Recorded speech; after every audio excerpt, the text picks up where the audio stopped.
meals. But the key thing is to remember is literally comes down to calories in versus calories out. And there's no secret sauce to doing that. There's just different methods. It's like one formula, but a bunch of different ways you can go after it. So you have maintenance calories, right? Which stems from like your age, how much muscle you have, how many times you're working out, how long. And that is calculated into a maintenance calories, like how many you have to eat just to maintain the current body weight you're at.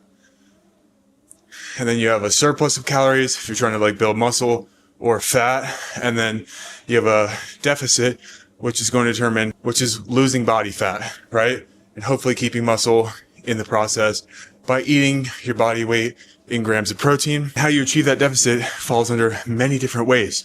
You can just track your food and eat whatever you want and just make sure you're not going over like 500 to 1,000 calories less than your maintenance, right? And that's 1 to 2 pounds of body fat lost per week. Another option is doing something like keto, cutting out carbohydrates. Carbohydrates are not a required macronutrient. You don't need them to survive. You can just eat protein and fats. Cutting out one macronutrient is going to make it way harder to overeat on calories, especially because carbohydrates are one of the most overeaten macronutrients that we have in our diet food chain. Same with fasting.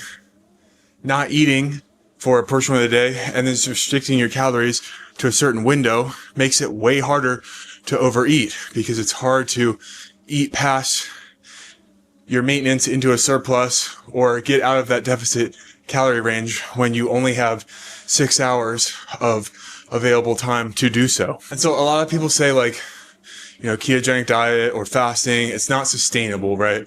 These crashing diets, but it doesn't have to be sustainable. It can just be a tool in the toolkit. You go on it, the diet, you do the fasting for a few months at most, and then you cycle off of it, take a break, hopefully reach the weight that you're looking for. And then boom, you just go back to tracking food and eating in a maintenance once you hit that goal weight.